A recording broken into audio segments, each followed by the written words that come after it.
स्वागत आहे सगळ्यांचं ज्ञानाधारावर। तर आजच्या व्हिडिओमध्ये आपण मे महिन्याचे जेवढ्या काही चालू घडामोडी आहेत, संपूर्ण चालू घडामोडी या व्हिडिओच्या माध्यमातून कव्हर केलेले आहेत। छत्रपती संभाजीनगर भरतीची तुम्हीही तयारी जर करत असाल जीएमसी भरतीची, तर तुमच्यासाठी अत्यंत महत्त्वाचा व्हिडिओ असणार आहे, ज्यामध्ये आपण जानेवारी महिन्यापासूनच्या ऑगस्टपर्यंतच्या सर्व चालू घडामोडी या ठिकाणी कव्हर करत आहोत। यापूर्वी आपण जानेवारी, फेब्रुवारी, मार्च आणि एप्रिल महिन्याच्या ज्या काही चालू घडामोडी आहेत त्याचे व्हिडिओ आपण मंथ वाईज आपल्या चॅनलवर अपलोड केलेले आहेत। लिंक तुम्हाला डिस्क्रिप्शनमध्ये मिळेल, त्या ठिकाणी जाऊन तुम्ही यापूर्वीचे व्हिडिओ पण पाहू शकता। मित्रांनो, सुरुवात करूयात आपण आजच्या व्हिडिओला। या ठिकाणी पहिला प्रश्न आपला असणार आहे, कोणता जिल्हा देशातील पहिला AI जिल्हा ठरला असून तेथे सर्व शासकीय कार्यालयामध्ये AI प्रणालीचा वापर सुरू करण्यात आलेला आहे? तर बघा मित्रांनो, महाराष्ट्रामधील सिंधुदुर्ग हा जिल्हा पहिला जिल्हा ठरलेला आहे, ज्या ठिकाणी AI जिल्हा ठरलेला आहे, ज्या ठिकाणी सर्व शासकीय कार्यालयामध्ये AI प्रणालीचा जो वापर आहे तो केला जात आहे। योग्य उत्तर असणार आहे सिंधुदुर्ग हा जिल्हा। त्यानंतर बघा प्रश्न क्रमांक पुढचा असणार आहे आपला, मुंबईच्या पोलीस आयुक्तपदी कोणाची नियुक्ती झाली आहे? योग्य उत्तर आहे देवेन भारती यांची नियुक्ती ही मुंबईच्या पोलीस आयुक्त म्हणून या ठिकाणी झालेली आहे। तर ह्या ज्या काही आपण चालू घडामोडी बघत आहोत, ह्या मे महिन्याच्या चालू घडामोडी आहेत मित्रांनो। मे महिन्यामध्ये जे पण काही अपडेट आलेली होती चालू घडामोडीची, ते सर्व आपण यामध्ये कव्हर केलेली आहे। त्यानंतर याचं PDF तुम्हाला टेलिग्राम चॅनलला अगदी मोफतमध्ये उपलब्ध करून देणार आहे। टेलिग्राम चॅनलची लिंक तुम्हाला डिस्क्रिप्शनमध्ये मिळेल, त्या ठिकाणी जाऊन तुम्ही टेलिग्राम जॉईन व्हा। त्या ठिकाणी तुम्हाला हे जे काही PDF आहे, हे जे काही प्रश्न आहेत, आपण मोफतमध्ये उपलब्ध करून देत आहोत। यापूर्वीचे जेवढे पण काही आपण चालू घडामोडी कव्हर केलं त्याचं पण PDF तुम्हाला त्या ठिकाणी देण्यात आलेलं आहे। त्यानंतर बघा महत्त्वाचा मुद्दा आहे की 1994च्या बॅचच्या या IPS अधिकारी होत्या देवेन भारती कोण होत्या, कोणत्या अधिकारी होत्या, कोणत्या बॅचच्या अधिकारी होत्या, असा जरी प्रश्न तुम्हाला आला तर त्या ठिकाणी त्याचं उत्तर तुम्हाला देता आलं पाहिजे। यानंतर बघा प्रश्न पुढचा असणार आहे आपला, राष्ट्रीय सुरक्षा सल्लागार मंडळाच्या अध्यक्षपदी कोणाची निवड करण्यात आली आहे? योग्य उत्तर आहे आलोक जोशी यांची राष्ट्रीय सुरक्षा सल्लागार मंडळाच्या अध्यक्षपदी या ठिकाणी निवड करण्यात आलेली आहे। प्रश्न क्रमांक पुढचा असणार आहे आपला, देशाची औद्योगिक उत्पादनाची वाढ मार्च महिन्यामध्ये किती टक्के झाली होती? तर योग्य उत्तर आहे एकूण 3% एवढी देशाची औद्योगिक उत्पादनाची वाढ या ठिकाणी झालेलं आपल्याला पाहायला मिळतं। त्यानंतर बघा मित्रांनो, प्रश्न क्रमांक पुढचा आहे आपला, कोणत्या राज्यातील अंमल साडी चिकूला GIचा टॅग जो आहे तो प्राप्त झालेला आहे? तर योग्य उत्तर आहे गुजरात राज्यामधील अंमल साडी चिकूला GIचा टॅग या ठिकाणी देण्यात आलेला आहे, प्राप्त झालेला आहे। त्यानंतर बघा पुढचा प्रश्न आहे, satellite bus as a service bus, त्यालाच आपण S बस उपक्रम कोणी सुरू केलेला आहे, असा प्रश्न या ठिकाणी विचारण्यात आला आहे। तर योग्य उत्तर आहे इन स्पेसचा हा जो काही उपक्रम आहे तो असलेला आपल्याला पाहायला मिळतं। यानंतर मित्रांनो प्रश्न क्रमांक पुढचा आहे आपला, इस्रोला किती महिन्यासाठी इंटरनॅशनल चार्टर आणि मेजर डिझास्टरचे नेतृत्व दिलेले आहे? योग्य उत्तर आहे एकूण 6 महिन्यासाठी। त्यानंतर प्रश्न पुढचा आहे आपला, दुसऱ्या एशियन योगासन स्पोर्ट चॅम्पियनशिपमध्ये भारताने किती सुवर्णपदके जिंकली आहेत? योग्य उत्तर आहे एकूण 83 सुवर्णपदके जिंकलेली आहेत। आयोजन कुठे करण्यात आलं होतं असा जरी प्रश्न आला तर नवी दिल्ली या ठिकाणी या स्पर्धेचं आयोजन करण्यात आलेलं आपल्याला पाहायला मिळतं। त्यानंतर बघा पुढे आणखीन महत्त्वाचे मुद्दे देण्यात आलेले आहेत, भारताने पदक तालिकेमध्ये पहिला क्रमांक पटकावलेला आहे, सोबतच भारताने एकूण 86 पदकं याच्यामध्ये जिंकलेली आहेत।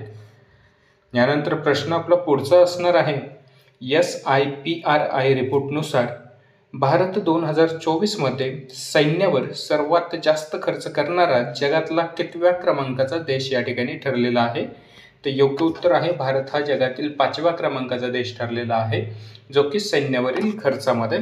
त्याच्यानंतर प्रथम क्रमांकावर कोणता देश आहे असं जरी विचारण्यात आलं तर अमेरिका असं आपल्याला त्या ठिकाणी उत्तर देता येईल। त्यानंतर प्रश्न आपला पुढचा असणार आहे, भारतीय वायुसेनेचे उपप्रमुख कोण बनलेले आहेत? ते योग्य उत्तर आहे नर्मदेश्वर तिवारी यांची नियुक्ती भारतीय वायुसेनेचे उपप्रमुख म्हणून या ठिकाणी करण्यात आलेली आहे। तर बघा मित्रांनो, तुम्हाला या ठिकाणी जसं वायुसेनेचे उपप्रमुख विचारले गेलेले आहे, तर तसं भारताच्या तिन्ही दलाचे प्रमुख तुम्हाला माहिती असणं आवश्यक आहे। परीक्षेमध्ये त्याच्यावरही तुम्हाला प्रश्न या ठिकाणी विचारला जाऊ शकतो.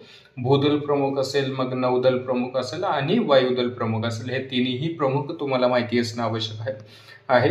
सोबतच सध्याचे भारताचे CDS कोण आहेत हेही तुम्हाला माहिती असणं आवश्यक आहे. CDS वर पण एखाद्या वेळेस तुम्हाला प्रश्न परीक्षेमध्ये विचारला जाऊ शकतो.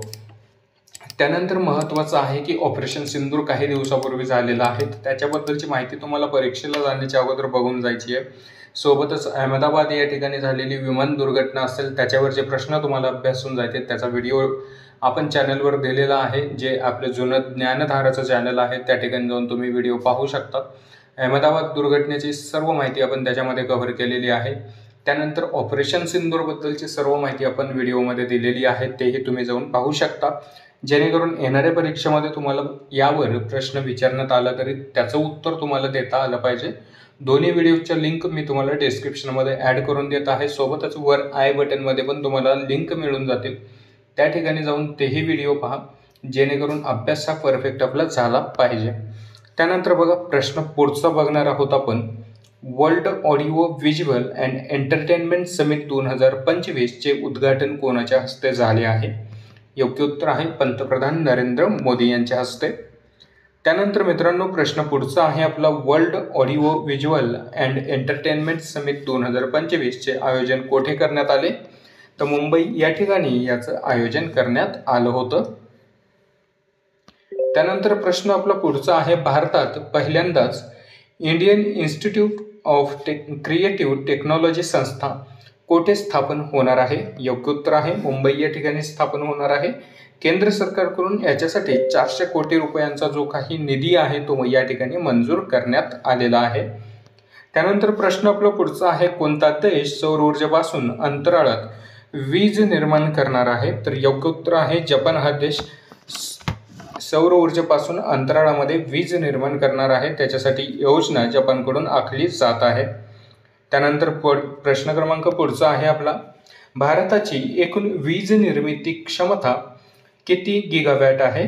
योग्य उत्तर आहे 470 गिगावॅट एवढी भारताची एकूण वीज निर्मितीची क्षमता असलेलं आपल्याला पाहायला मिळतं. मग त्याच्यामध्ये 47.2% ही वीज निर्मिती कोळशाच्या आधारे केली जाते भारतामध्ये. त्यासोबतच 21.8% एवढी जी काही वीज निर्मिती आहे ती सूर्यप्रकाशाच्या आधारे या ठिकाणी भारतामध्ये केली जात असलेलं आपल्याला पाहायला मिळतं. म्हणजे सौर ऊर्जा आणि आपलं कोळशावर आधारित जी औष्णिक ऊर्जा आहे याच्यावर भारतामध्ये जास्त भर दिला गेलेला आपल्याला या ठिकाणी पाहायला मिळतं. सोबतच मग पवन ऊर्जा पण या ठिकाणी आपण निर्मिती करत असतो. पवन ऊर्जाची निर्मिती या ठिकाणी भारतामध्ये होते. त्यानंतर जलविद्युत प्रकल्प असतील ते बऱ्यापैकी भारतामध्ये आहेत, त्याच्याद्वारे पण वीज निर्मिती या ठिकाणी केली जाते. त्याच्यानंतर बघा प्रश्न क्रमांक पुढचा आहे. राष्ट्रीय ई गव्हर्नन्स परिषद 2025 कोठे होणार आहे? तर योग्य उत्तर आहे विशाखापट्टणम या ठिकाणी आयोजित करण्यात येणार आहे. 2025ची जी पण काही राष्ट्रीय ई गव्हर्नन्स परिषद आहे. त्यानंतर बघा प्रश्न पुढचा बघणार आहोत. महाराष्ट्र सरकारने सांस्कृतिक वारसा जपण्यासाठी कोठे महाराष्ट्र राज्य सांस्कृतिक भवन आणि संग्रहालय उभारण्याचा निर्णय या ठिकाणी घेतलेला आहे? ते योग्य उत्तर आहे मुंबई या ठिकाणी. त्याच्यानंतर बघा प्रश्न क्रमांक पुढचा आहे आपला. ज्ञानपोस्ट योजना कोणी सुरू केली? ते योग्य उत्तर आहे इंडिया पोस्ट कडून ज्ञानपोस्ट ही योजना जी आहे ती सुरू करण्यात आलेली आहे 2025 मध्ये. त्याच्यानंतर प्रश्न क्रमांक पुढचा आहे आपला. भारताचा विकास दर चालू आर्थिक वर्षात किती टक्के राहण्याचा अंदाज डिलाइट इंडियाने या ठिकाणी वर्तवलेला आहे? ते योग्य उत्तर आहे 6.5 ते 6.8% एवढा जो काही भारताचा विकास दर आहे तो चालू आर्थिक वर्षामध्ये राहण्याचा अंदाज या ठिकाणी डिलाइट इंडियाकडून वर्तवण्यात आलेला आहे. मग याच्यावर आता तुम्हाला 2 प्रकारे प्रश्न विचारला जाऊ शकतो. हा जो काही अंदाज आहे तो कोणाकडून वर्तवण्यात आलेला आहे आणि किती टक्के या ठिकाणी विकास दर राहू शकतो, अशा पद्धतीचे 2 प्रश्न या ठिकाणी तुम्हाला परीक्षेमध्ये विचारले जाऊ शकतात. त्यानंतर बघा मित्रांनो प्रश्न पुढचा आहे. मार्क कार्नी यांच्या कोणत्या देशाची पंतप्रधानपदी निवड करण्यात आलेली आहे? तर मार्क कार्नी यांची कॅनडा देशाचे पंतप्रधान म्हणून या ठिकाणी नियुक्ती करण्यात आलेली आहे. बघा नुकतंच 2025ची जी काही ब्रिक्सची बैठक होती ही G7ची बैठक होती. G7ची जी बैठक होती ही कॅनडामध्ये झालेलं आपल्याला पाहायला मिळतं 2025ची. या ठिकाणी कॅनडाकडून भारताला आमंत्रण देण्यात आलं होतं या बैठकीला उपस्थित राहण्यासाठी. तर त्या अनुषंगाने पंतप्रधान नरेंद्र मोदी हे G7च्या बैठकीला उपस्थित राहिलेले होते. तर हे महत्त्वाचं आहे. या ठिकाणी परीक्षेमध्ये विचारलं जाऊ शकतं की G7 2025ची जी काही बैठक होती ही कोणत्या देशामध्ये झालेली आहे, तर त्याचं उत्तर आपल्याला कॅनडा असं देता येईल. त्यानंतर बघा प्रश्न पुढचा आहे आपला, सुप्रीम कोर्टाने 2025 मध्ये कोणत्या अधिकाराला मूलभूत हक्क घोषित केलेले आहेत? तर बघा योग्य उत्तर आहे डिजिटल ॲक्सेसला या ठिकाणी सुप्रीम कोर्टाकडून मूलभूत हक्क म्हणून घोषित करण्यात आलेलं आहे. त्यानंतर प्रश्न आपला पुढचा असणार आहे, गोल्डमन पर्यावरण पुरस्कार कोणत्या नावाने ओळखला आहे किंवा ओळखला जातो? ते योग्य उत्तर आहे ग्रीन नोबेल या नावाने या ठिकाणी याला ओळखलं जातं. पुरस्काराचं नाव आहे गोल्डमन पर्यावरण पुरस्कार. त्यानंतर प्रश्न पुढचा आहे आपला, ग्रीन हायड्रोजन सर्टिफिकेशन स्कीम कोणाद्वारे सुरू केली आहे? तर योग्य उत्तर आहे प्रल्हाद जोशी यांच्याद्वारे ग्रीन हायड्रोजन सर्टिफिकेशन ही जी काही स्कीम आहे ती सुरू करण्यात आलेली आहे. प्रश्न क्रमांक पुढचा आहे आपला, सतलज नदीच्या पाणी वाटपावरून कोणत्या 2 राज्यात वाद चालू आहे? तर योग्य उत्तर आहे मित्रांनो पंजाब आणि हरियाणा या 2 राज्यामध्ये सतलज नदीचं जे पण काही पाणी वाटप आहे याच्यावरून वाद असलेला आपल्याला या ठिकाणी पाहायला मिळतो. त्याच्यामध्ये मग तुम्हाला महाराष्ट्राबद्दल पण माहिती विचारली जाते की महाराष्ट्रामध्ये कुठल्या धरणाच्या किंवा कुठल्या धरणासंबंधी या ठिकाणी 2 राज्यांमध्ये वाद चालू आहे. मग ते कर्नाटक महाराष्ट्र असेल, आंध्र प्रदेश महाराष्ट्र असेल, ते पण तुम्हाला परीक्षेला जाण्याच्या आधी पाहून जायचे. त्याच्यावर पण एखादा प्रश्न तुम्हाला विचारला जाऊ शकतो. जसं बाबळी प्रकल्प वगैरे आहे याच्याबद्दलची माहिती तुम्हाला परीक्षेमध्ये विचारली जाऊ शकते. त्यानंतर मित्रांनो प्रश्न पुढचा आहे, लॉरेन्स वॉंग यांची कोणत्या देशाच्या पंतप्रधानपदी पुन्हा निवड झालेली आहे? तर हे सिंगापूरचे पंतप्रधान म्हणून या ठिकाणी परत निवडून आलेले आहेत. एकूण 97 जागांसाठी ही जी निवडणूक आहे ही झालेली आपल्याला सिंगापूरमध्ये पाहायला मिळते. त्याच्यानंतर बघा पीपल्स ॲक्शन पार्टीने एकूण 97 पैकी 87 जिंकलेले आहेत. आणि त्याच्यानंतर जर आपण पाहिलं तर लॉरेन्स वॉंग यांची पंतप्रधान म्हणून या ठिकाणी सिंगापूरचे नियुक्ती करण्यात आलेली आहे. परत एकदा नियुक्ती झालेली आहे. त्यानंतर प्रश्न आपला पुढचा आहे, त्रिशूर पुरम त्योहार जो आहे तो कोणत्या राज्यात साजरा करण्यात येतो? तर केरळ राज्यामध्ये साजरा करण्यात येतो. दरवर्षी 6 मेला हा जो काही त्योहार आहे तो साजरा करण्यात येत असलेला आपल्याला पाहायला मिळतो. त्यानंतर बघा मित्रांनो प्रश्न पुढचा आहे, नॅशनल ई गव्हर्नन्स संमेलन 2025 कोणत्या राज्यामध्ये आयोजित केले जाणार आहे? तर योग्य उत्तर आहे आंध्र प्रदेश या राज्यामध्ये आयोजित केल्या जाणार आहे. आंध्र प्रदेशमधील विशाखापट्टणम या ठिकाणी हे जे काही नॅशनल ई गव्हर्नन्स संमेलन आहे 2025चं हे 9 ते 10 जून दरम्यान या ठिकाणी आयोजित केलं जाणार आहे. कितवं संमेलन आहे असा जरी प्रश्न तुम्हाला परीक्षेमध्ये विचारला गेला तर हे 28व्या क्रमांकाचं किंवा 28वं हे संमेलन असलेलं आपल्याला पाहायला मिळतं. कधी होणार आहे? 9 ते 10 जूनमध्ये या दरम्यानमध्ये हे जे काही संमेलन आहे ते संपन्न झालेलं आहे. या ठिकाणी आजच्या डेटमध्ये जो काही आपण व्हिडिओ बनवत आहोत तर आजच्या घडीला हे जे संमेलन आहे ते कंप्लीट झालेलं आहे. तर बघा प्रश्न असाही तुम्हाला या ठिकाणी विचारला जाऊ शकतो. 2-3 प्रकारे एकच प्रश्न तुम्हाला फिरवून विचारला जाऊ शकतो परीक्षेमध्ये. त्यानंतर प्रश्न आपला पुढचा आहे, कोणत्या देशाने आंतरराष्ट्रीय सौर आघाडीमध्ये सामील होण्यासाठी करार केला आहे? तर योग्य उत्तर आहे अंगोला देशाने या ठिकाणी करार केलेला आपल्याला पाहायला मिळते सौर आघाडीमध्ये सामील होण्यासाठी. कितव्या क्रमांकाचा देश ठरला? तर 123व्या क्रमांकाचा देश ठरलेला आपल्याला या ठिकाणी पाहायला मिळतं. त्यानंतर प्रश्न आपला पुढचा असणार आहे, पंजाब आणि हरियाणामध्ये कोणत्या नदीच्या पाणी वाटपावरून वाद चालू आहे? तर सतलज नदीच्या पाणी वाटपावरून या ठिकाणी पंजाब आणि हरियाणामध्ये वाद चालू असलेला आपल्याला पाहायला मिळत आहे. प्रश्न क्रमांक पुढचा आहे आपला, कोणत्या देशातील शाळेमध्ये AI हा विषय अनिवार्य करण्यात आला आहे? योग्य उत्तर आहे UAE या देशामध्ये AI हा जो विषय आहे तो अनिवार्य करण्यात आलेला आहे, सक्तीचा करण्यात आलेला आहे.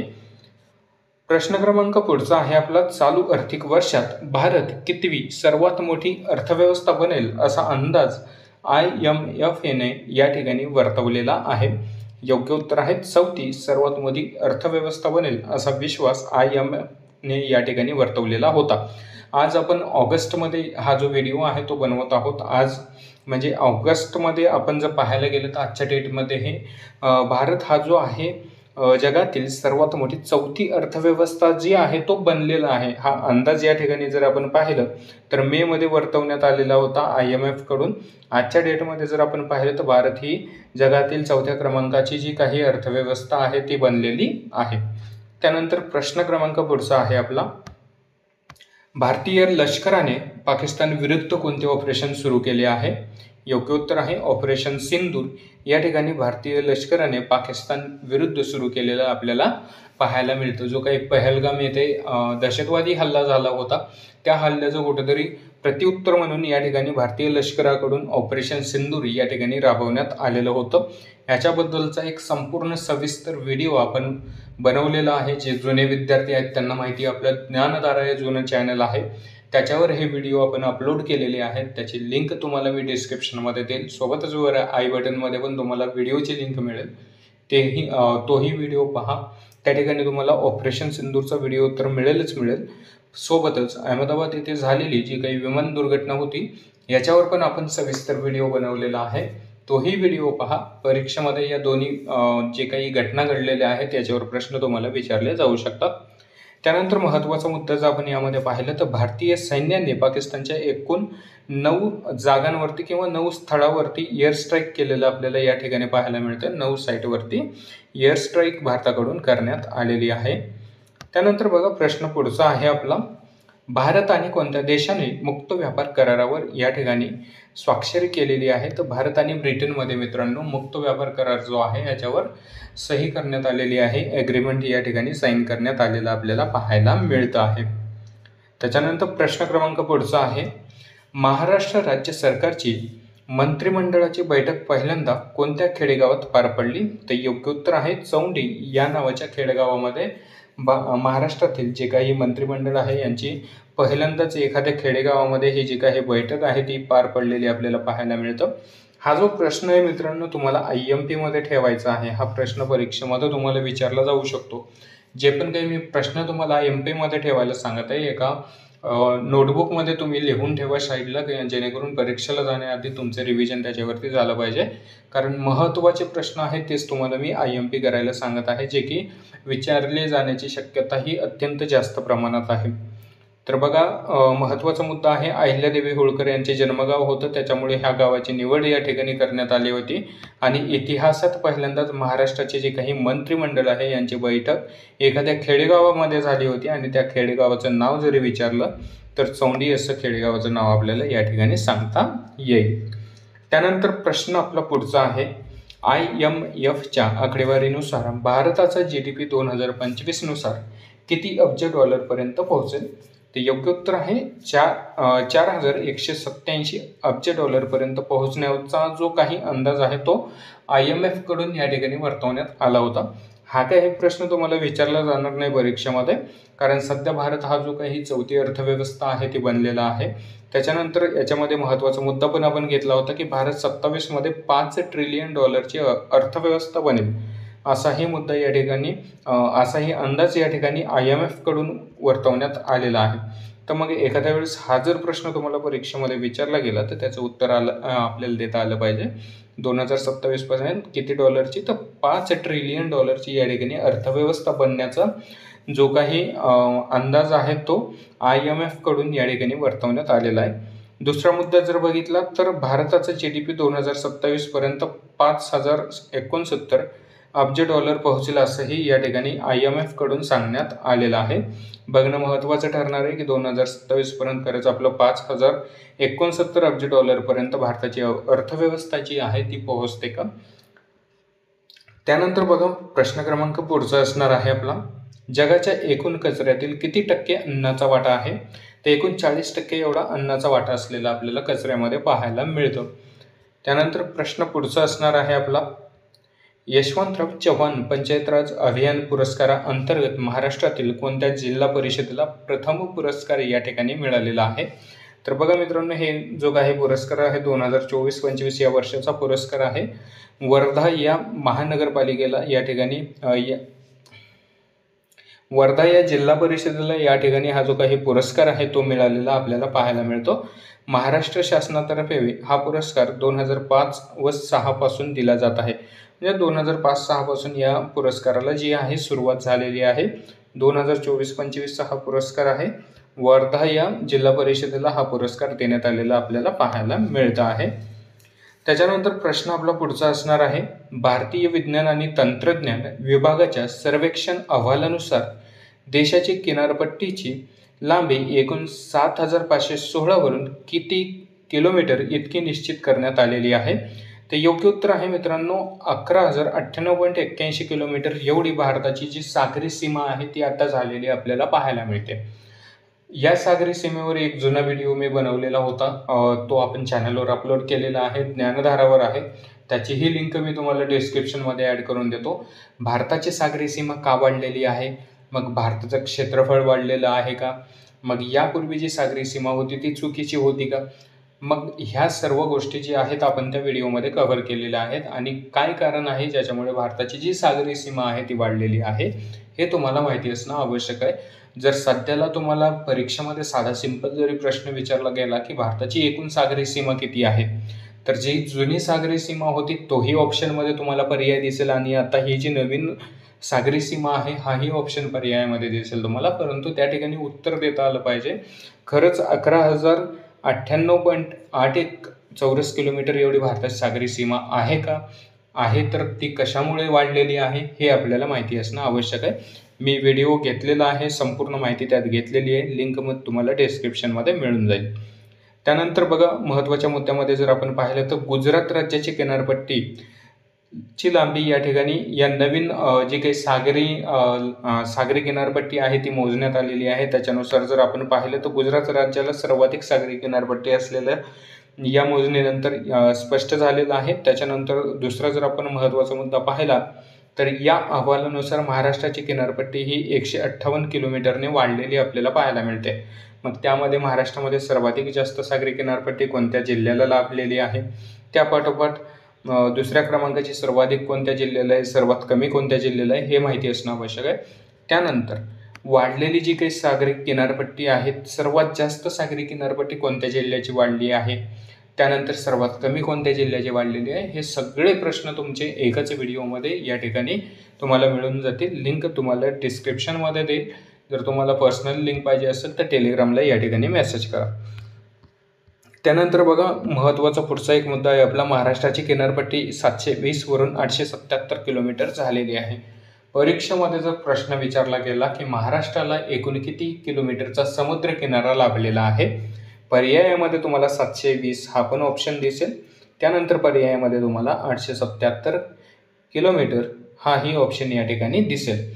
योग्य उत्तर आपलं असणार आहे 877 किलोमीटर एवढी महाराष्ट्राची सध्याची सागरी किनारपट्टी असलेलं आपल्याला पाहायला मिळतं. जुनी जर म्हणलं तर 720 किलोमीटर एवढी आपल्याला असलेली पाहायला मिळते. त्यानंतर बघा प्रश्न पुढचा आहे आपला, भारताच्या पहिल्या अंतराळ मोहीम गगनयानचे प्रक्षेपण कधीपर्यंत पुढे ढकलण्यात आले आहे, तर 2027 पर्यंत या ठिकाणी पुढे ढकलण्यात आलेला आहे. प्रश्न पुढचा असणार आहे, मूडीजने भारताचा 2025 मध्ये विकास दर अंदाज घटवून किती टक्के केला आहे, तर 6.3% एवढा केलेला आहे. प्रश्न क्रमांक पुढचा आहे आपला, पहिले राष्ट्रीय आर्बिट्रेशन कॉन्फरन्स 2025 कुठे आयोजित करण्यात आली आहे किंवा आली होती, तर नवी दिल्ली या ठिकाणी आयोजित करण्यात आली होती. त्यानंतर प्रश्न आपला पुढचा असणार आहे, कोणत्या दोन राज्याच्या दरम्यान भारतातील पहिला चित्ता संरक्षण कॉरिडॉर बनवला जाणार आहे, तर मध्य प्रदेश आणि राजस्थान या दोन राज्यादरम्यान. प्रश्न पुढचा आहे आपला, पुलित्झर पुरस्कार कोणत्या क्षेत्रासाठी दिला जातो, तर पत्रकारिता या क्षेत्रासाठी हा पुरस्कार देण्यात येतो. प्रश्न क्रमांक पुढचा आहे, वर्ल्ड बँक लँड कॉन्फरन्सचे आयोजन कोठे करण्यात आले आहे, योग्य उत्तर आहे वॉशिंग्टन DC अमेरिका या ठिकाणी वर्ल्ड बँक लँड कॉन्फरन्सचं या ठिकाणी आयोजन करण्यात आलेलं आपल्याला पाहायला मिळतं. 5 ते 8 मे रोजी हे जे काही आयोजन आहे हे केलं जाणार आहे. परीक्षेमध्ये हे जर विचारण्यात आलं तर त्याचं उत्तर तुम्हाला देता आलं पाहिजे. त्यानंतर प्रश्न आपला पुढचा आहे, संसदेच्या लोकलेखा समितीच्या अध्यक्षाची निवड कोण करत असतो? तर लोकसभा अध्यक्ष हे संसदेच्या लोकलेखा समितीच्या अध्यक्षाची या ठिकाणी निवड करत असतात. त्यामध्ये मग महत्त्वाचा मुद्दा जर पाहिला तर के.सी. वेणुगोपाल यांची अध्यक्षपदी नियुक्ती करण्यात आलेली आहे. तर आता जर आपण पाहिलं लोकलेखा व समितीचे अध्यक्ष कोण आहेत असा जरी प्रश्न विचारला गेला तर के.सी. वेणुगोपाल असं आपल्याला त्या ठिकाणी उत्तर देता येईल. प्रश्न क्रमांक पुढचा आहे, भारत देशात कोणत्या दिवशी मॉक ड्रिलचे आयोजन करण्यात आले होते? तर योग्य उत्तर आहे 7 मे 2025 रोजी भारतामध्ये मॉक ड्रिलचं या ठिकाणी आयोजन करण्यात आलं होतं. याआधी जर आपण पाहिलं तर 1971 मध्ये या मॉक ड्रिलचं आयोजन पहिल्यांदा करण्यात आलेलं आपल्याला पाहायला मिळतं. त्यानंतर प्रश्न आपला पुढचा आहे, ह्युमन डेव्हलपमेंट रिपोर्ट 2025 नुसार SDI मध्ये भारताची रँक कितवी आहे? योग्य उत्तर आहे 130 क्रमांकाची भारताची रँक असलेलं आपल्याला पाहायला मिळतं. महत्त्वाच्या मुद्द्यामध्ये पाहिलं तर प्रथम क्रमांकावर कोण आहे तर आइसलँड आहे. त्यानंतर दुसरा मुद्दा जर आपण पाहिला तर ह्युमन डेव्हलपमेंट रिपोर्ट 2025 UNDP द्वारे जारी केले जाते. कोणाद्वारे जारी केले जाते हा जरी प्रश्न आला तर त्याचं उत्तर देता आलं पाहिजे आपल्याला. प्रश्न पुढचा आहे आपला, मुख्यमंत्री सुपोषण योजना कोणत्या राज्याने सुरू केली आहे? योग्य उत्तर आहे उत्तर प्रदेश या राज्याने ही योजना सुरू केलेली आहे. प्रश्न पुढचा आहे आपला, भारताचा AI आधारित डाटा सेंटर पार्क कोठे स्थापन करण्यात येत आहे? तर रायपूर या ठिकाणी स्थापन करण्यात येत आहे. प्रश्न आपला पुढचा आहे, कोणत्या वायू रक्षा प्रणालीला सुदर्शन चक्र नाव देण्यात आले आहे? तर S400 या प्रणालीला सुदर्शन चक्र असं नाव देण्यात आलेलं आहे. तर S400 ही जी काही प्रणाली आहे ही रशियाकडून भारताने घेतलेली आहे. रशिया हे जे काही S400 प्रणाली आहे ही बनवली जाते रशिया या देशाकडून. ऑपरेशन सिंधूरमध्ये सर्वाधिक महत्त्वाचं कार्य जर कोणत्या प्रणालीनं केलं असेल तर S400चं हे अत्यंत महत्त्वाचं काम या ठिकाणी ऑपरेशन सिंधूरमध्ये आपल्याला दिसून आलेलं पाहायला मिळतं. त्याच्यानंतर बघा प्रश्न पुढचा आहे आपला, महिलांच्या सशक्तीकरणासाठी आदिशक्ती अभियान कोणत्या राज्याने सुरू केले आहे? तर महाराष्ट्र राज्याकडून आदिशक्ती अभियान हे जे आहे ते सुरू करण्यात आलेलं आहे. प्रश्न पुढचा आहे आपला, ज्योती योजना कोणत्या राज्याने सुरू केली आहे? ते योग्य उत्तर आहे केरळ या राज्याने. प्रश्न क्रमांक पुढचा आहे, महाराष्ट्र साहित्य परिषदेचा जीवन गौरव पुरस्कार कोणाला जाहीर झाला आहे? ते योग्य उत्तर आहे लक्ष्मण गायकवाड यांना. त्यानंतर प्रश्न पुढचा आहे आपला, अमेरिकन विद्यापीठाचे प्रथमच भारतात शैक्षणिक केंद्र कोठे सुरू होणार आहे? ते योग्य उत्तर आहे मुंबई या ठिकाणी. अमेरिकेच्या विद्यापीठाचे या ठिकाणी प्रथमच भारतामध्ये या ठिकाणी शैक्षणिक केंद्र जे आहे ते सुरू केलं जाणार आहे मुंबई या ठिकाणी. 2026 मध्ये हे सुरू होणार आहे. त्यानंतर प्रश्न पुढचा आहे आपला, कोणती युद्धनौका भारतीय नौदलाच्या ताफ्यात दाखल झाली आहे? योग्य उत्तर आहे INS अर्नाळा ही युद्धनौका भारतीय नौदलाच्या ताफ्यामध्ये सामील झालेली आहे. तिची एकूण लांबी जर आपण पाहायला गेलं तर 77.6 मीटर एवढी लांबी असलेलं आपण पाहू शकतो. प्रश्न पुढील आहे आपला, वायू प्रदूषण कमी करण्यासाठी क्लाउड सीडिंग उपक्रम कोणत्या राज्याने सुरू केलेला आहे किंवा कोणत्या राज्य सरकारने सुरू केलेला आहे? योग्य उत्तर आहे नवी दिल्ली राज्य सरकारने. प्रश्न पुढील आहे आपला, 16व्या केंद्रीय वित्त आयोगाकडे महाराष्ट्राने केंद्राकडून मिळणारा कर महसुलात 41% वाट्यावरून किती टक्के वाढ करण्याची या ठिकाणी मागणी केली आहे? तर एकूण 50% वाट्याची या ठिकाणी महाराष्ट्राकडून मागणी करण्यात आलेली आहे. याची जी बैठक आहे ही मुंबई येथे आयोजित करण्यात आली होती. प्रश्न क्रमांक पुढचा आहे, 9 मे हा कोणत्या देशात विजय दिन म्हणून साजरा करण्यात येतो? तर रशियाचा हा विजय दिन म्हणून या ठिकाणी साजरा करण्यात येतो. तर जर्मनी विरुद्ध मिळवलेल्या विजयाचं स्मरणात या देशाचं या विजय दिवसाचे आयोजन रशियामध्ये केलं जात होतं. 2025 मध्ये जर आपण पाहिलं तर भारताचे पंतप्रधान नरेंद्र मोदी या विजय दिनानिमित्त उपस्थित राहणार होते, परंतु ऑपरेशन सिंधूरला सुरुवात झाल्यामुळं पंतप्रधान नरेंद्र मोदी हे 9 मेला जो काही विजय दिन साजरा केला जातो रशियाकडून याला उपस्थित राहिलेले नव्हते. जर्मनी विरुद्धच्या दुसऱ्या महायुद्धामध्ये जो रशियाने विजय मिळवला होता त्याच्या स्मरणार्थ किंवा या विजय उत्सवाच्या स्मरणार्थ हा जो काही विजय दिवस आहे तो साजरा केला जातो रशियाकडून. त्यानंतर प्रश्न आपला पुढचा आहे, वर्ष 2025 मध्ये जागतिक स्थलांतरित पक्षी दिन कधी साजरा करण्यात येत आहे? योग्य उत्तर आहे 10 मे रोजी. प्रश्न पुढचा असणार आहे आपला, विकसित कृषी संकल्प अभियान कोणत्या मंत्रालयाद्वारे लॉन्च करण्यात आले? तर कृषी मंत्रालयाद्वारे या ठिकाणी लॉन्च करण्यात आलेलं आहे. महत्त्वाच्या मुद्द्यामध्ये पाहिलं तर या अभियानाची घोषणा शिवराज सिंह चौहान यांनी केली. दुसरा मुद्दा आहे, अभियान देशात 29 मे ते 12 जून दरम्यान राबवण्यात येणार आहे. दोन्ही महत्त्वाचे मुद्दे आहेत, लिहून ठेवा, एका साईडला तुम्ही परीक्षेला जाण्याआधी वाचून जायचं आहे आपल्याला. त्यानंतर प्रश्न पुढचा आहे आपला, भारत जगातील कितवा सर्वात मोठा वाहन निर्माता देश बनलेला आहे? तर तिसरा सर्वात मोठा वाहन निर्माता देश हा भारत बनलेला आहे. त्यानंतर प्रश्न क्रमांक पुढचा असणार आहे आपला, भारत आणि कोणत्या देशाची चंद्रयान 5 लुपेक्स ही संयुक्त मोहीम चंद्रावर पाण्याचा शोध घेणार आहे? योग्य उत्तर आहे भारत आणि जपान या 2 देशाची संयुक्त ही मोहीम असणार आहे. मोहिमेचं नाव आहे चंद्रयान 5 लुपेक्स. हेही परीक्षेमध्ये विचारलं जाऊ शकतं.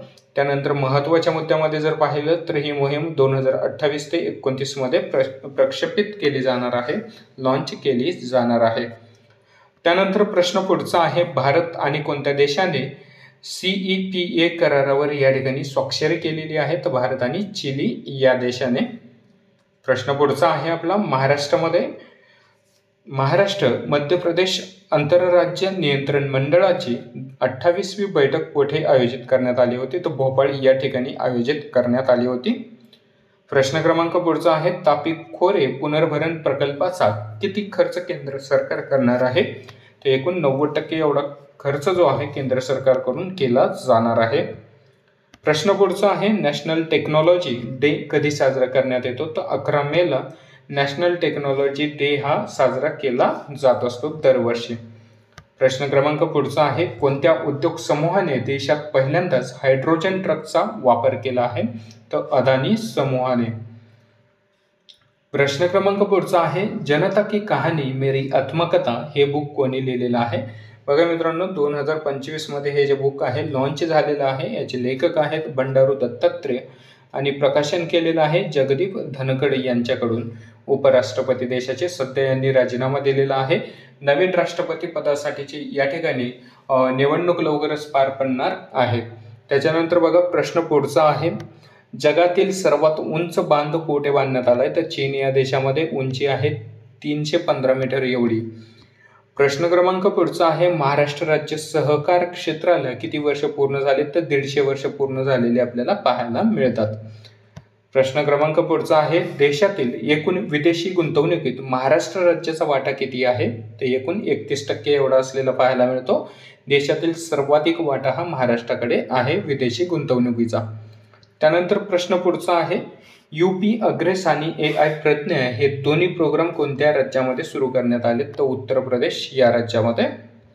प्रश्न क्रमांक पुढचा आहे आपला, कोणत्या ठिकाणच्या पोलिसांनी नई दिशा नावाचा कार्यक्रम सुरू केलाय? तर नवी दिल्ली या ठिकाणी. प्रश्न क्रमांक पुढचा आहे, भूषण गवई हे महाराष्ट्रातील देशाचे कितवे सरन्यायाधीश ठरलेले आहेत? मित्रांनो, न्यायाधीश भूषण गवई महाराष्ट्रातील देशाचे कितवे सरन्यायाधीश या ठिकाणी ठरलेले आहेत? तर 7व्या क्रमांकाचे. त्यानंतर प्रश्न क्रमांक पुढचा आहे आपला, ग्राहक किंमत निर्देशांकावर किरकोळ महागाई दर एप्रिलमध्ये किती टक्के नोंदवण्यात आलाय? तर 3.16% एवढा नोंदवण्यात आलेला आहे. प्रश्न क्रमांक पुढचा आहे, UPSCच्या अध्यक्षपदी कोणाची नियुक्ती करण्यात आली आहे? तर अजय कुमार यांची नियुक्ती करण्यात आलेली आहे. महत्त्वाच्या मुद्द्यामध्ये जर पाहिलं तर 1985च्या बॅचचे केरळ कॅडेटचे IAS अधिकारी आहेत ज्यांची नियुक्ती या ठिकाणी UPSC अध्यक्ष म्हणून करण्यात आलेली आहे मे 2025 मध्ये. त्यानंतर प्रश्न पुढील आहे आपला, जगातील पहिले रोबोटिक AI हॉस्पिटल कोणत्या देशात उघडण्यात आलं? तर चीन या देशामध्ये. प्रश्न क्रमांक पुढचा आहे, भारतातील सौर ऊर्जेवर चालणारी पहिली विधानसभा कोणती ठरली आहे? तर नवी दिल्ली ही विधानसभा देशातील पहिली विधानसभा ठरलेली आहे जी की संपूर्णपणे सौर ऊर्जेवर चालत आहे. त्यानंतर प्रश्न पुढचा आहे आपला, 5वे आशियान भारत युवा संमेलन 2025 कोणत्या राज्यामध्ये आयोजित केले जाणार आहे? तर गोवा या राज्यामध्ये आयोजित केले जाणार आहे. 28 जुलै ते 1 ऑगस्ट या कालावधीमध्ये हे आयोजन करण्यात आलेलं होतं. चौथे आशियान भारत युवा संमेलन हैदराबाद येथे करण्यात येणार आहे. त्यानंतर बघा प्रश्न क्रमांक पुढचा आहे आपला, मे भारत पोर्टल कोणत्या मंत्रालयाशी संबंधित आहे? तर केंद्रीय युवक आणि क्रीडा मंत्रालयाशी संबंधित असलेलं आपल्याला या ठिकाणी पाहायला मिळतं. माय भारत हे जे काही पोर्टल आहे हे केंद्रीय युवक आणि क्रीडा मंत्रालयाशी संबंधित असलेलं आपल्याला पाहायला मिळतं. प्रश्न क्रमांक पुढचा आहे, ऑपरेशन किलर कोणत्या राज्यात सुरू करण्यात आले आहे? तर जम्मू काश्मीर या राज्यामध्ये सुरू करण्यात आलेलं आहे. ऑपरेशन किलर राष्ट्रीय रायफल्सद्वारे संचलित करण्यात आलेलं आहे. त्यानंतर प्रश्न पुढचा आहे आपला, आंतरराष्ट्रीय कौटुंबिक दिन कधी साजरा करण्यात येतो? ते योग्य उत्तर आहे 15 मेला. प्रश्न क्रमांक पुढचा आहे, 23 ते 28 मे दरम्यान येणाऱ्या संभाव्य चक्रीवादळाला शक्ती हे नाव कोणत्या देशाने दिले आहे? तर श्रीलंका या देशाने. प्रश्न क्रमांक पुढचा आहे आपला, भारत सरकारने कोणत्या तारखेला आयुर्वेद दिन घोषित केलाय? तर 23 सप्टेंबरला भारत सरकारकडून आयुर्वेद दिन म्हणून या ठिकाणी घोषित करण्यात आलेला आहे. प्रश्न क्रमांक पुढचा आहे, क्रेट द्वीप कोणत्या देशात आहे? तिथे नुकताच भूकंप झालेला आहे. तर ग्रीस या देशामध्ये हा जो काही क्रेट द्वीप आहे तो असलेला आपल्याला पाहायला मिळतो. सध्या भूकंप झाल्यामुळे हा जो काही बेट समूह आहे सध्या चर्चेमध्ये होता. त्यानंतर प्रश्न क्रमांक पुढचा आहे आपला, राष्ट्रपती द्रौपदी मुर्मू यांनी कोणत्या कलमाचा वापर करून सर्वोच्च न्यायालयाला 14 प्रश्न विचारलेले आहेत? तर कलम 143चा वापर करून या ठिकाणी राष्ट्रपती द्रौपदी मुर्मू यांनी सर्वोच्च न्यायालयात त्यांचे 14 प्रश्न विचारलेले आहेत. त्याचा एक तुम्हाला टेलिग्राम चॅनलला मी हे जे काही प्रश्न विचारले गेलेले आहेत ते तुम्हाला ॲड करून देईल. ते तुम्ही पहा कोणते कोणते प्रश्न यामध्ये द्रौपदी मुर्मू यांच्याकडून सर्वोच्च न्यायालयाला विचारण्यात आलेले आहेत. त्यानंतर प्रश्न क्रमांक पुढचा असणार आहे आपला, बिहार राज्यात कोणत्या कालावधीत 7व्या खेलो इंडिया युवा क्रीडा स्पर्धा आयोजित करण्यात आल्या होत्या? तर 4 ते 15 मे दरम्यान. प्रश्न क्रमांक पुढचा आहे आपला, राष्ट्रपती द्रौपदी मुर्मू यांनी जगद्गुरू रामभद्राचार्य यांना कितवा ज्ञानपीठ पुरस्कार प्रदान केला आहे? तर 58व्या क्रमांकाचा हा जो काही ज्ञानपीठ पुरस्कार आहे तो जगद्गुरू रामभद्राचार्य यांना या ठिकाणी देण्यात आलेला आपल्याला पाहायला मिळतं. मग जगद्गुरू रामभद्राचार्य हे कोणत्या विषयाचे गाडे पंडित होते? तर संस्कृत या विषयाचे ते अभ्यासक होते. 58व्या क्रमांकाचा हा जो काही ज्ञानपीठ पुरस्कार आहे तो त्यांना देण्यात आलेला आहे. त्यानंतर मित्रांनो प्रश्न पुढचा आहे, इन्क्लुझिव्ह इंडिया समिटचे आयोजन कोठे करण्यात आले होते? तर नवी दिल्ली या ठिकाणी करण्यात आलेलं होतं. प्रश्न पुढचा आहे आपला, भारतीय सेना ने तीस्ता प्रहार अभ्यास कोणत्या राज्यात सुरू केला? तर पश्चिम बंगाल या राज्यामध्ये भारतीय सैन्याकडून तीस्ता प्रहार हा जो काही युद्धाभ्यास आहे तो सुरू केलेला आपल्याला पाहायला मिळतो. संपन्न पण या ठिकाणी झालेला आहे. ऑपरेशन सिंदूरच्या वेळीच हा तीस्ता प्रहार हा जो काही युद्धाभ्यास होता तो भारतीय सैन्याकडून राबवण्यात आला होता. त्यानंतर प्रश्न पुढचा आहे, जागतिक अन्न पुरस्कार 2025 कोणत्या देशाच्या डॉक्टर मारियांगेल हुंगरिया यांना प्रदान करण्यात आला होता? तर ब्राझील या देशाचा. त्यानंतर प्रश्न पुढचा आहे आपला, world telecommunication and information society day कधी साजरा करण्यात येतो? तर 17 मेला. त्यानंतर प्रश्न पुढचा आहे आपला, WHO कोणत्या देशाला पोलिओग्रस्त घोषित केले? तर पापुआ न्यू गिनीला WHO कडून या ठिकाणी पोलिओग्रस्त देश म्हणून घोषित करण्यात आलेला आहे. त्यानंतर प्रश्न पुढचा आहे आपला, दोहा डायमंड लीग 2025 स्पर्धा कोठे आयोजित करण्यात आली आहे? तर कतार या देशामध्ये.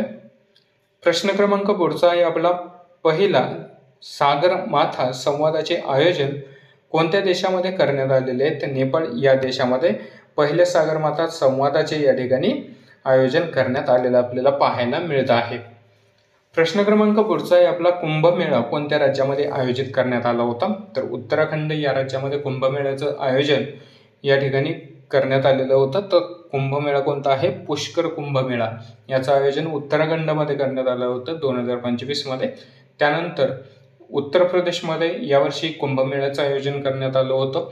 त्यानंतर 2027 मध्ये जर आपण पाहिलं तर नाशिक या ठिकाणी महाराष्ट्रामध्ये कुंभमेळ्याचं आयोजन करण्यात येणार आहे. त्यानंतर प्रश्न पुढचा आहे, न्यू कॅलेडोनिया द्वीप कोणत्या देशातून स्वतंत्र होण्याची मागणी करते? तर फ्रान्स या देशामधून स्वतंत्र होण्याची मागणी केली जात आहे. प्रश्न क्रमांक पुढचा आहे आपला, कोणत्या राज्याने AI अँकर अंकिताला लॉन्च केले आहे? तर आसाम या राज्याने. प्रश्न क्रमांक पुढचा आहे, खालीलपैकी कोणत्या भारतीय लेखिकेला आंतरराष्ट्रीय बुकर पुरस्काराने गौरवण्यात आलंय? तर बानू मुस्तक यांना आंतरराष्ट्रीय बुकर पुरस्काराने या ठिकाणी गौरवण्यात आलेलं आपल्याला पाहायला मिळतं. त्यानंतर प्रश्न पुढचा आहे आपला, कोणत्या राज्यात कृषी विभागाने विकसित केलेल्या महाविस्तार AI ॲपचे लोकार्पण या ठिकाणी करण्यात आले?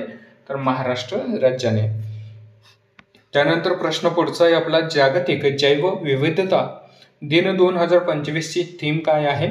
तर निसर्गाशी सुसंवाद आणि शाश्वत विकसित जैवविविधता, जागतिक जैवविविधता दिन 2025 ची थीम असलेला आपल्याला पाहायला मिळतं. IMP मध्ये ठेवला तरी चालेल हा प्रश्न तुम्हाला. प्रश्न क्रमांक पुढचा आहे, ऑपरेशन घोस्ट सिम कोणी सुरू केले? योग्य उत्तर आहे भारतीय सेना आणि आसाम पोलीस कडून ऑपरेशन घोस्ट सिम या ठिकाणी सुरू करण्यात आलेलं आपल्याला पाहायला मिळतं. हे जे काही ऑपरेशन आहे याला IMP मध्ये तुम्हाला ठेवायचं आहे. त्यानंतर बघा प्रश्न पुढचा आहे, WHOच्या 78व्या बैठकीत कोणता करार करण्यात आला? तर पेंडेमिक ॲग्रीमेंट या ठिकाणी WHOच्या 78व्या बैठकीत करण्यात आलेला आपल्याला पाहायला मिळतोय. त्यानंतर प्रश्न पुढचा आहे, वर्ल्ड हायड्रोजन समिट 2025 चे आयोजन कोणत्या देशात करण्यात येणार आहे? तर नेदरलँड या देशामध्ये या ठिकाणी 2025च्या समिटचं आयोजन केलं जाणार आहे. प्रश्न क्रमांक पुढचा आहे, एशियन प्रोडक्टिव्हिटी ऑर्गनायझेशनची 67वी बैठक कोठे आयोजित करण्यात आली होती? योग्य उत्तर आहे जकार्ता या ठिकाणी आयोजित करण्यात आली होती. प्रश्न क्रमांक पुढचा आहे, एशियन प्रोडक्टिव्हिटी ऑर्गनायझेशनचे मुख्यालय कोठे आहे? तर टोकियो या ठिकाणी असलेलं आपल्याला मुख्यालय पाहायला मिळतं. बघा, जगातील महत्त्वाच्या संस्था ज्या आहेत त्याचे मुख्यालय तुम्हाला परीक्षेमध्ये विचारले जातात, पाठ करून जावा. WHO असेल, WTO असेल, त्यानंतर G7चं मुख्यालय असेल, ब्रिक्सचं मुख्यालय असेल, शांघाईचं मुख्यालय, त्यानंतर SCOचं मुख्यालय असेल, या ज्या काही महत्त्वाच्या संघटना आहेत, नाटोचं मुख्यालय असेल, तर यांचे तुम्हाला परीक्षेमध्ये मुख्यालय कोठे आहेत विचारले जाऊ शकतात. सदस्य राष्ट्र परीक्षेमध्ये विचारले जातात, तुम्हाला नव्याने सदस्य झालेले राष्ट्र या ठिकाणी तुम्हाला विचारले जातात. त्यानंतर बघा पुढचा प्रश्न आहे, RBIच्या आकडेवारीनुसार देशात सर्वाधिक कर्ज कोणत्या राज्यावर आहे? तर तमिळनाडू या राज्यावर देशामध्ये सर्वाधिक कर्ज असलेला आपण पाहू शकतो. तर बघा मित्रांनो, सध्या तमिळनाडू हे जे राज्य आहे मागच्या काही दिवसामध्ये चर्चेत आलं होतं. तर ते चर्चेत येण्याचं कारण काय होतं? तर त्याच्यामध्ये जर आपण पाहिलं तर भारतीय रुपयाचं चिन्ह जे आहे ते बदललं होतं. तमिळनाडू सरकारने बदलून तमिळ भाषेमध्ये जे काही रुपयाचं चिन्ह आहे ते वापरण्यास या ठिकाणी तमिळनाडू राज्यामध्ये सुरुवात करण्यात आलेली आहे. आणि याच घटनेमुळे तमिळनाडू राज्य जे आहे काही दिवसापूर्वी चर्चेत आलेलं होतं. याच्यावर तुम्हाला महत्त्वाचा प्रश्न विचारला जाऊ शकतो की कोणत्या राज्याने भारतीय रुपयाचं चिन्ह बदलून त्यांच्या भाषेतील रुपयाचं चिन्ह जे आहे ते वापरण्याचा निर्णय घेतलेला आहे? अशा पद्धतीचा प्रश्न तुम्हाला या ठिकाणी परीक्षेमध्ये विचारला जाऊ शकतो. त्याचं उत्तर असणार आहे मग तमिळनाडू या राज्याने. त्यानंतर मग प्रश्न पुढचा असणार आहे आपला, RBIच्या आकडेवारीनुसार महाराष्ट्र राज्यावर किती लाख कोटी रुपयांचं कर्ज आहे? तर 5.6 लाख कोटी रुपयांचं कर्ज हे महाराष्ट्र राज्यावर असलेलं आपल्याला पाहायला मिळतं. प्रश्न क्रमांक पुढचा आहे, हंगेरीमध्ये होणाऱ्या सिनियर जागतिक जुडो स्पर्धेत कोणत्या जिल्ह्याची श्रद्धा चोपडे भारताचे प्रतिनिधित्व करणार आहे? तर छत्रपती संभाजीनगर जिल्ह्याची ही जी काही श्रद्धा चोपडे नावाचे खेळाडू आहे, जुडो स्पर्धेचं या ठिकाणी भारताकडून प्रतिनिधित्व करणार असलेलं आपल्याला पाहायला मिळतं. तर हे जे काही स्पर्धा आहे हंगरी या ठिकाणी भरवली जाणार आहे. त्यानंतर बघा प्रश्न पुढचा आहे, 78व्या कान्स फिल्म फेस्टिवलमध्ये पाल्म डी ऑर अवॉर्ड कोणाला मिळालेला आहे? तर जफर पनाही यांना हा जो काही पुरस्कार आहे तो देण्यात आलेला आहे. त्यानंतर मित्रांनो प्रश्न क्रमांक पुढचा असणार आहे आपला, यशोदा AI अभियान कोणाद्वारे सुरू करण्यात आलेलं आहे? तर राष्ट्रीय महिला आयोगाद्वारे हे जे काही AI अभियान आहे तो सुरू करण्यात आलेला आहे. त्यानंतर प्रश्न पुढचा आहे, RICSच्या न्यू डेव्हलपमेंट बँकचा नवीन सदस्य कोणता देश बनलाय? तर अल्जेरिया हा नवीन देश बनलेला आहे न्यू डेव्हलपमेंट बँकचा. त्यानंतर प्रश्न पुढचा आहे आपला, सुप्रीम कोर्टाने महिलांच्या कोणत्या अधिकाराला मूलभूत हक्क म्हणून या ठिकाणी मान्य केले? तर मातृत्वाचा हक्क जो आहे तो सुप्रीम कोर्टाकडून महिलांसाठी मूलभूत हक्क म्हणून या ठिकाणी मान्यता दिलेली आहे. प्रश्न क्रमांक पुढचा आहे आपला, आशियाई शिखर संमेलन 2025 कोठे आयोजित करण्यात आले होते? योग्य उत्तर आहे मलेशिया या ठिकाणी आयोजित करण्यात आलं होतं 26 ते 27 मे दरम्यान. यानंतर मित्रांनो प्रश्न पुढचा असणार आहे, भारताने आयुर्वेदाला जागतिक स्तरावर पोहोचवण्यासाठी कोणासोबत करार केलाय? तर WHO सोबत या ठिकाणी भारताने करार केलेला आपल्याला पाहायला मिळतं. त्यानंतर प्रश्न पुढचा आहे, आशियाई ॲथलेटिक्स चॅम्पियनशिप 2025 चे आयोजन कोणत्या देशात करण्यात येणार आहे? तर दक्षिण कोरियामध्ये. प्रश्न क्रमांक पुढचा आहे, प्रोजेक्ट कुशा कोणाद्वारे विकसित करण्यात येत आहे? तर DRDO द्वारे. त्यानंतर मित्रांनो प्रश्न पुढचा आहे, भारतीय नौसेनेच्या 2 महिला अधिकाऱ्यांनी कोणत्या जहाजाद्वारे विश्व परिक्रमा पूर्ण केलेली आहे? तर INS तारिणी या जहाजाद्वारे भारतीय नौसेनेच्या 2 महिला अधिकाऱ्यांनी या ठिकाणी विश्व परिक्रमा पूर्ण केलेला आपल्याला पाहायला मिळतं आहे. त्यानंतर प्रश्न क्रमांक पुढचा आहे आपला, 26व्या राष्ट्रीय ॲथलेटिक्स स्पर्धेत अविनाश साबळेने किती हजार मीटर शर्यतीमध्ये सुवर्णपदक जिंकले आहे? योग्य उत्तर आहे 3000 मीटरमध्ये या ठिकाणी सुवर्णपदक अविनाश साबळे यांनी जिंकलेलं आपल्याला पाहायला मिळतं. हे खेळाडू बीड जिल्ह्यातील असलेलं आपल्याला पाहायला मिळतं.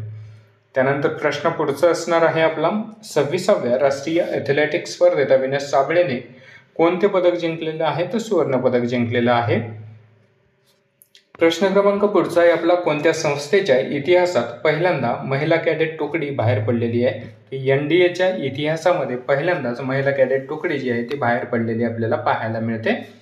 त्यानंतर प्रश्न पुढचा आहे, NDAच्या इतिहासात कोणत्या महिला पहिल्यांदा सिल्वर मेडल या ठिकाणी मिळाले? तर श्रुती दक्ष यांना पहिल्यांदा सिल्वर मेडल मिळालेलं आहे. प्रश्न क्रमांक पुढचा आहे, DRDO संस्थेने कोणत्या शहरात क्वांटम टेक्नॉलॉजी रिसर्च सेंटर या ठिकाणी उद्घाटन केलेलं आहे? तर नवी दिल्ली या ठिकाणी. त्यानंतर मित्रांनो प्रश्न आपला शेवटचा आहे आजचा, राष्ट्रपती द्रौपदी मुर्मू यांच्या हस्ते कोणाला राष्ट्रीय फ्लोरेन्स नाइटिंगेल पुरस्कार सन्मानित करण्यात आलेले आहे? तर सुजाता बागुल यांना राष्ट्रपती द्रौपदी मुर्मू यांच्याकडून राष्ट्रीय फ्लोरेन्स नाइटिंगेल पुरस्काराने सन्मानित करण्यात आलेला आपल्याला पाहायला मिळत आहे. तर बघा मित्रांनो, जेवढे काही मे 2025च्या चालू घडामोडी होत्या त्या सर्व आपण या व्हिडिओच्या माध्यमातून कव्हर केलेल्या आहेत. छत्रपती संभाजीनगर GMC भरती असेल, तसेच महाराष्ट्रातील कुठल्याही स्पर्धा परीक्षेची तयारी जर तुम्ही करत असाल तर तुमच्यासाठी ह्या सर्व चालू घडामोडी अत्यंत महत्त्वाच्या आहेत. हा जे काही व्हिडिओमध्ये आपण प्रश्न घेतलेले आहेत त्याचं PDF टेलिग्राम चॅनलला तुम्हाला मिळून जाईल. त्या ठिकाणी जाऊन तुम्ही हे डाउनलोड करून त्याचा अभ्यास या ठिकाणी करू शकता. सोबतच छत्रपती संभाजीनगर GMCची जे पण काही विद्यार्थी तयारी करत आहेत तुमच्यासाठी महत्त्वाची सूचना आहे, भरतीसाठी येणारे महत्त्वाचे जे काही चालू घडामोडीचे व्हिडिओज आहेत येत्या 2 दिवसामध्ये तुम्हाला चॅनलवर सर्व व्हिडिओ या ठिकाणी पाहायला मिळतील. तुमची परीक्षा जवळ आलेलीच आहे, त्या अनुषंगाने आपण हे व्हिडिओज बनवत आहोत. सोबतच GSचे जे काही प्रश्न तुम्हाला विचारले जाऊ शकतात त्याचा एक व्हिडिओ तुम्हाला 2 दिवसामध्ये चॅनलवर मिळून जाईल. त्याचाही तुम्हाला येणाऱ्या परीक्षेमध्ये नक्कीच फायदा होईल. भेटूयात पुढच्या व्हिडिओमध्ये. तोपर्यंत सर्वांना धन्यवाद. जय हिंद, जय महाराष्ट्र.